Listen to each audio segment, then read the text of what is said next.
Perkenalkan, nama saya Monica Salesianturi dengan NIM 2303060053, Prodi Peternakan Fakultas Pertanian Stambuk 2023. Kali ini saya akan menerangkan sistem organ pada ternak unggas. Kali ini saya akan menjelaskan topografi organ dalam pada ternak itik. Yang pertama ada kulit atau kutis yang merupakan lapisan terluar yang melapisi daging. Yang kedua ada muskulus dada yang terdiri atas dua, yaitu muskulus pectoralis major dan juga muskulus pectoralis minor. Yang ketiga ada sternum dan juga gelang pektoral. Sternum dan gelang pektoral terdiri atas tiga, yaitu sternum, scapula dan juga coracoid. Yang keempat ada organ-organ dalam yang terdapat pada ternak itik betina. Yang pertama ada cor atau jantung yang fungsinya untuk memompa darah ke seluruh tubuh. Pulmo atau paru-paru yang fungsinya untuk sebagai tempat pertukaran gas oksigen dan karbon dioksida. Yang ketiga ada kerongkongan atau esofagus yang fungsinya sebagai saluran masuknya makanan ke krop atau tembolok. Krop atau tembolok merupakan tempat penyimpanan makanan sementara pada ternak unggas, dan di sana akan dihasilkan getah untuk melunakkan biji-bijian yang biasanya dimakan oleh ternak unggas seperti itik. Kemudian proventriculus merupakan tempat terjadinya proses pencernaan secara enzimatis. Kemudian ventriculus atau gizzard proventriculus itu juga disebut sebagai lambung dari ternak unggas seperti itu. Kemudian ventriculus atau gizzard merupakan tempat terjadinya proses pencernaan secara mekanik, yaitu dengan bantuan grip atau batu-batuan kecil yang biasanya dimakan oleh ternak unggas. Tujuannya supaya bisa memotong atau mencerna biji-bijian yang telah dimakan oleh si ternak unggas yang belum tercerna dari crop atau tembolok tadi, dan juga dari proventriculus. Kemudian usus kecil atau intestinum tenue terdiri atas tiga, yaitu duodenum, jejunum dan juga ileum. Nah, di lipatan duodenum terdapat pankreas. Nah, pankreas ini akan menghasilkan cairan yang akan diekskresikan ke duodenum. Kemudian intestinum tenue ini fungsinya sebagai tempat penyerapan sari-sari makanan dan juga tempat pengekskresian dari penyerapan hasil pengekskresian dari protein, lemak dan juga karbohidrat yang sudah diekskresikan di gizzard. Kemudian ke intestinum crassum. Intestinum crassum ini akan terjadi yang namanya absorpsi atau penyerapan air. Kemudian pada seka atau sekum terjadi juga penyerapan air. Kemudian ada kloaka. Kloaka ini merupakan saluran pada ternak unggas yang merupakan saluran pada tiga sistem pada ternak unggas, yaitu ada hasil sistem pencernaan, urin dan juga sistem reproduksi. Kali ini saya akan menjelaskan anatomi bulu pada ternak bebek. Yang pertama, tipe bulu plume. Tipe bulu plume yaitu tipe bulu yang menutupi bagian luar ternak unggas seperti bebek, yang akan memberikan figur atau bentuk tubuh pada ternak bebek. Nah, tipe bulu ini biasanya terdapat pada bagian ekor dan juga pada bagian sayap. Kemudian tipe bulu plume ini terbagi atas tiga bagian, yaitu yang pertama ada calamus. Calamus terbagi atas dua, yaitu umbilicus inferior dan juga umbilicus superior. Umbilicus inferior terdapat pada pangkal bawah dari calamus, sedangkan umbilicus superior terdapat pada radix. Kemudian ada yang namanya racis. Racis ini adalah terusan dari calamus. Perbedaannya dia tidak memiliki rongga. Kemudian Racis ini fungsinya untuk menyokong fesilum, kemudian fesilum atau vein. Yang ketiga ada fesilum atau vein. Fesilum atau vein ini merupakan terdapat pada racis bagian kanan dan juga racis bagian kiri. Kemudian dia juga memiliki berbei. Kemudian pada ujung berbei itu disebut sebagai berbulai. Berbulai ini terdiri atas dua, yaitu berbulai radix dan juga berbulai proksimal. Kemudian jenis bulu yang kedua itu ada yang namanya jenis bulu plumulae. Jenis bulu plumulae itu biasanya itu terdapat pada ternak unggas yang masih muda seperti bebek yang masih muda. Kemudian jenis bulu ini fungsinya untuk mencegah hilangnya panas tubuh pada ternak bebek. Kemudian ciri-cirinya itu kalamusnya itu pendek, kemudian racisnya itu mereduksi, kemudian fesilumnya itu berbeinya itu panjang dan juga fleksibel, dan juga tapi sedangkan berbulainya itu pendek. Kemudian yang terakhir ada jenis bulu filoplume.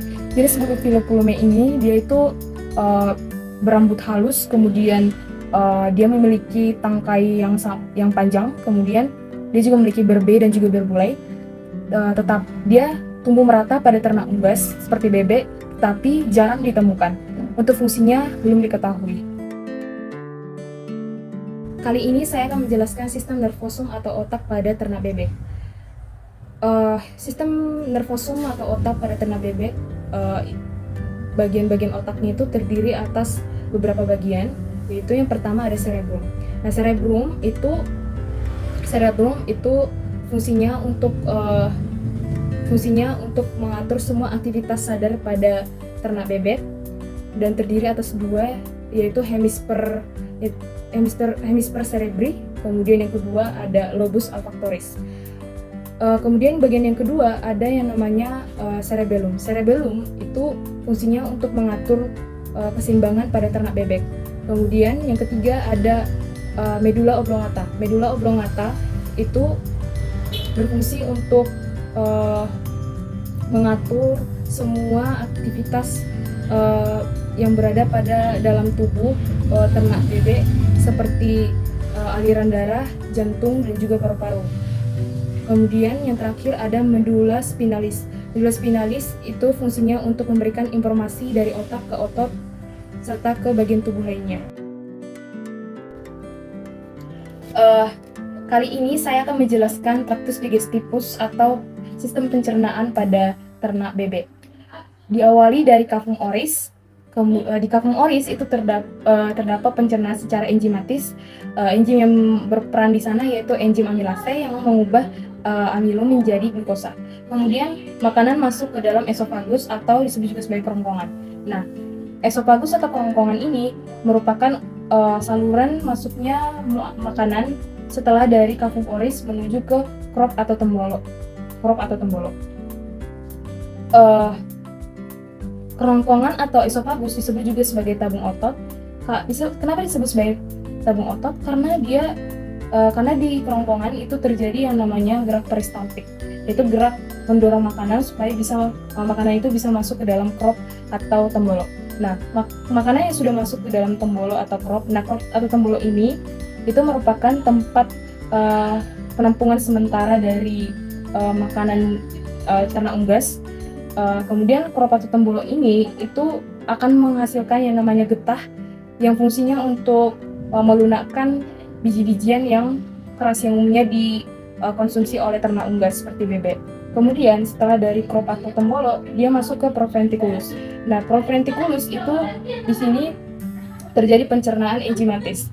Kemudian dari proventriculus masuk ke dalam gizzard. Proventriculus ini disebut juga sebagai lambung unggas atau lambung bebek. Kemudian masuk lagi ke dalam gizzard atau disebut sebagai ampela. Nah, di dalam gizzard atau ampela itu terjadi pencernaan secara enzimatik yang dibantu oleh batuan-batuan kecil yang disebut sebagai girt. Nah, batu-batuan kecil ini itu biasanya ternak unggas atau seperti bebek itu akan memakan kerikil-kerikil kecil yang fungsinya itu untuk memotong atau memotong makanan-makanan yang belum dilunakkan yang belum tercerna dari proventriculus. Kemudian masuk ke dalam intestinum tenue atau small intestinum. Nah, small intestinum ini terdiri atas 3, yaitu duodenum, jejunum, dan juga ileum. Nah, di dalam intestinum tenue dia akan terjadi yang namanya penyerapan sari-sari makanan, kemudian terjadi absorpsi, kemudian juga terjadi penyerapan hasil nutrien dari pencernaan mekanik di gizzard. Kemudian setelah dari intestinum tenue masuk ke cecum atau ceca. Di cecum atau ceca itu terjadi namanya penyerapan sari-sari makanan yang belum terserap dari intestinum tenue. Kemudian juga terjadi yang namanya penyerapan air atau absorpsi air. Kemudian dari cecum atau ceca masuk ke intestinum crassum atau large intestinum.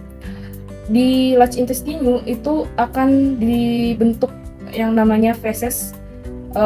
Kemudian di sini juga terjadi penyerapan air atau akan terjadi dehidrasi. Nah, dari intestinum crassum masuk ke rektum. Rektum ini merupakan bagian untuk menampung feces setelah dari usus besar. Feses dari ternak unggas disebut juga sebagai ekskreta. Kenapa disebut sebagai ekskreta? Karena feses dari ternak unggas itu bercampur dengan urin. Ya. Kemudian ekskreta akan dikeluarkan melalui kloaka. Kloaka ini merupakan saluran pada ternak unggas, merupakan saluran dari 3 sistem pada ternak unggas, yaitu hasil sistem pencernaan, kemudian pengeluaran urin, kemudian saluran sistem reproduksi. Selanjutnya saya akan menjelaskan glandula digosteria atau proses pencernaan tambahan. Glandula digosteria itu ada 3, yaitu ada liver atau hati. Yang pertama ada liver atau hati. Liver atau hati itu terdiri atas terletak di antara gizzard dan juga kandung empedu dan juga empedu. Hati atau liver ini terdiri atas 2 lobus, yaitu lobus dexter dan juga lobus sinister. Lobus dexter ini adalah bagian hati yang paling besar, dan sedangkan lobus sinister ini adalah bagian hati yang paling kecil. Nah, hati itu berfungsi untuk proses pencernaan dan juga proses absorpsi seperti menghasilkan enzim. Kemudian hati itu akan menghasilkan yang namanya cairan yang berwarna kuning kehijauan, hijau kekuningan. Nah, cairan itu fungsinya untuk pemolusian lemak. Nah, fungsi dari hati selain itu adalah untuk mendetoksi racun, kemudian sekresi empedu, kemudian dia juga berfungsi untuk metabolisme, untuk membantu proses metabolisme pada ternak unggas. Kemudian ada pankreas. Pankreas ini berada pada lipatan duodenum. Nah, pankreas itu akan menghasilkan yang namanya cairan yang akan didistribusi ke duodenum. Nah, duodenum ini tadi adalah bagian dari intestinum tenue. Kemudian yang terakhir ada kandung empedu atau disebut juga sebagai vesica pelea. Kandung empedu atau vesica pelea itu adalah kantong yang menampung cairan yang dihasilkan oleh liver atau hati yang tadi yang hijau kekuningan, yang fungsinya itu untuk mengemulsi lemak. Nah, fungsi dari kandung empedu ini yaitu untuk mengaktifkan lipase pankreas dan juga untuk mempercepat kerja enzim amilase pankreas. Ini saya akan menjelaskan enzim-enzim pencernaan pada ternak itik.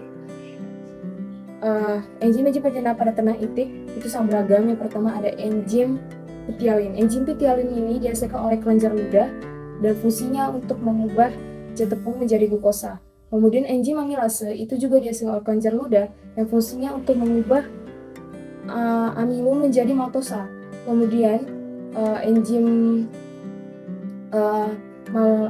enzim maltase itu dihasilkan oleh duodenum atau usus 12 jari. Itu fungsinya untuk mengubah maltosa menjadi glukosa. Kemudian ada enzim pepsin. Enzim pepsin itu dihasilkan oleh kelenjar lambung yang awalnya itu adalah pepsinogen, kemudian berubah menjadi pepsin, yang fungsinya untuk mengubah fungsi dari enzim pepsin ini yaitu untuk mengubah protein menjadi pepton. Kemudian pepton ini juga harus dipecah lagi supaya bisa diangkat oleh darah. Kemudian ada enzim trypsin. Enzim trypsin itu fungsinya untuk mengubah pepton menjadi asam amino. Enzim trypsin ini dihasilkan oleh kelenjar di pankreas yang akan dialirkan ke duodenum atau usus 12 jari. Kemudian yang selanjutnya ada enzim renin. Enzim renin ini dihasilkan oleh kelenjar di dinding lambung yang fungsinya untuk mengendapkan kasein dari air susu. Kasein itu merupakan keju atau protein susu. Kemudian ada HCl atau juga yang disebut juga sebagai asam klorida. Itu merupakan cairan yang dihasilkan oleh lambung yang fungsinya untuk membunuh mikroorganisme yang berbarengan dengan yang bersamaan dengan makanan. Nah, HCl ini itu pH-nya itu antara 1,5 sampai 2,5, yaitu bersifat asam. Kemudian ada cairan empedu. Cairan empedu itu dihasilkan oleh organ hati atau organ hati. Kalau cairan empedu ini akan ditampung oleh kantung empedu atau disebut sebagai vesika vilea. Cairan empedu ini itu mengandung zat bilirubin dan juga biliverdin yang akan menghasilkan warna kekuningan pada tinja yang dihasilkan dari sistem pencernaan. Kemudian ada enzim lipase. Enzim lipase ini dihasilkan oleh kelenjar dinding lambung, tetapi lebih sedikit dihasilkan juga oleh kelenjar pankreas. Fungsi dari enzim lipase ini itu mengubah lipid menjadi asam lemak dan juga gliserol. Selanjutnya saya akan menjelaskan sistem sirkulatoria atau sistem peredaran darah pada bebek. Sistem sirkulasi merupakan satu kesatuan yang terdiri atas beberapa organ yang berperan dalam sistem sirkulasi darah pada ternak bebek. Sistem sirkulasi atau sistem peredaran darah pada bebek itu berfungsi untuk mentransport atau mengedarkan zat makanan melalui darah ke seluruh tubuh, atau disebut juga sebagai buffer. Nah, kenapa disebut sebagai buffer? Karena darah berikatan dengan garam-garam yang berfungsi untuk mengatur pH di dalam darah. Kemudian ada beberapa organ yang berperan dalam sistem sirkulasi darah pada ternak bebek. Ada jantung, ada darah, dan juga ada pembuluh darah. Nah, pada jantung itu terdiri dari atrium dexter, atrium sinister, ventricle dexter dan juga ventricle sinister. Kemudian pada atrium dexter dan juga ventricle dexter itu terdapat pembatas yang disebut sebagai valvula tricuspidalis. Kemudian pada atrium sinister dan juga ventricle sinister terdapat pembatas yang disebut sebagai valvula tricuspidalis. Kemudian yang kedua ada darah. Darah itu terdiri atas tiga jenis, yaitu sel darah merah atau disebut juga dengan eritrosit. Eritrosit berfungsi untuk mentransport nutrisi, CO2, O2, dan juga hormon. Kemudian sel darah putih atau leukosit itu berfungsi untuk sebagai antibodi. Kemudian trombosit atau disebut juga dengan keping darah itu fungsinya untuk melakukan proses pembekuan darah. Ketika kita terluka, maka trombositlah yang berperan atau keping darah yang berperan dalam proses pembekuan darah di dalam tubuh kita. Kemudian yang terakhir ada pembuluh darah. Nah, pembuluh darah ini ada dua, yaitu vena dan juga arteri. Nah, arteri ini kaya dengan oksigen atau CO2, sedangkan arteri kaya dengan oksigen atau CO2, sedangkan arteri dia kaya dengan CO2 atau karbon dioksida. Ada pengecualian terhadap vena pulmonalis dan juga arteri pulmonalis. Pada arteri pulmonalis itu dia kaya dengan karbon dioksida atau CO2. Sedangkan vena pulmonalis dia kaya dengan O2 atau oksigen. Kemudian saya akan menjelaskan tentang mekanisme dari sistem sirkulasi darah atau sistem peredaran darah atau sistem sirkulatorial. Ada dua, yaitu peredaran darah kecil dan juga peredaran darah besar. Yang pertama ada peredaran darah besar. Nah, pada peredaran darah besar, darah dari paru-paru itu akan masuk ke dalam jantung melalui vena pulmonalis. Nah, vena pulmonalis ini tadi dia kaya dengan oksigen. Dia masuk ke dalam cor atau jantung, kemudian dia masuk ke dalam ke dalam dia masuk ke dalam atrium sinister. Ya, dia masuk ke dalam atrium sinister, kemudian masuk ke dalam ventricle sinister melalui vulvula bicuspidalis. Kemudian dari darah yang sudah mengalir ke atrium ventricle sinister, dia akan dialirkan melalui aorta ke seluruh tubuh. Nah, biasanya sistem peredaran darah ini, mekanisme atau sistem peredaran darah kecil ini, dia akan kaya dengan O2. Sistem peredaran darah besar ini dia akan kaya dengan O2. Kemudian sistem peredaran darah kecil. Sistem peredaran kecil itu dimulai dari darah yang dari seluruh tubuh itu mengalir dari arteri pulmonalis. Nah, arteri pulmonalis tadi dia itu kaya dengan karbon dioksida atau CO2. Dia masuk ke dalam atrium dexter. Nah, dari atrium dexter itu darah akan mengalir ke ventricle dexter melalui vulvula tricuspidalis. Kemudian darah yang sudah masuk ke ventricle dexter, dia akan masuk ke dalam pulmo atau jantung, pulmo atau paru-paru.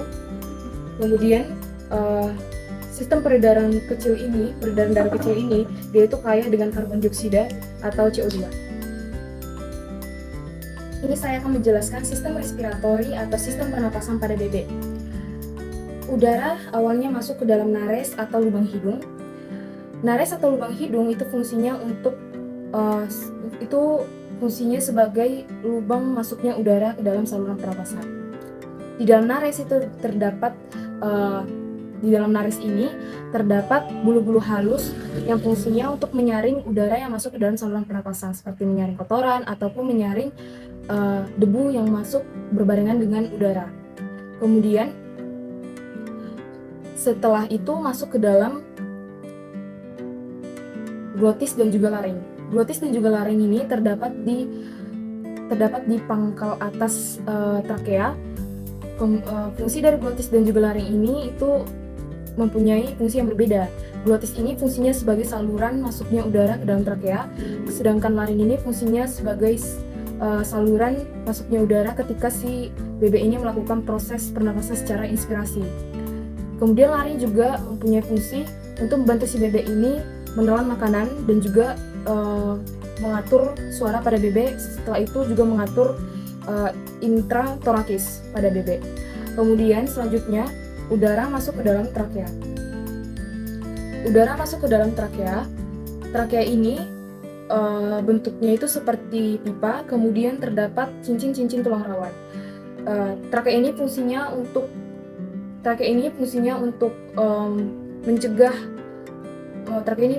mencegah kolaps karena tekanan negatif pada saat si bebek ini melakukan pernapasan. Kemudian setelah itu udara masuk ke dalam syrinx. Syrinx ini terdapat pada bagian ujung atau pangkal bawah dari trakea. Di dalam syrinx itu terdapat lapisan-lapisan berupa selaput. Nah, lapisan-lapisan berupa selaput ini ketika bergetar, dia akan menghasilkan suara. Nah, fungsi dari syrinx ini yaitu mengeluarkan suara ketika si bebek ini melakukan pernapasan. Setelah itu masuk ke dalam bronkus. Bronkus ini, udara masuk ke dalam bronkus. Bronkus ini terbagi atas dua, yaitu bronkus kanan dan juga bronkus kiri. Nah, bronkus ini itu terhubung dengan alveolus yang terdapat dalam pulmo atau paru-paru. Bronkus ini alveolu itu adalah adalah tempat pertukaran gas CO2 dan juga O2. Kemudian udara masuk ke dalam pulmo atau paru-paru. Nah, pulmo atau paru-paru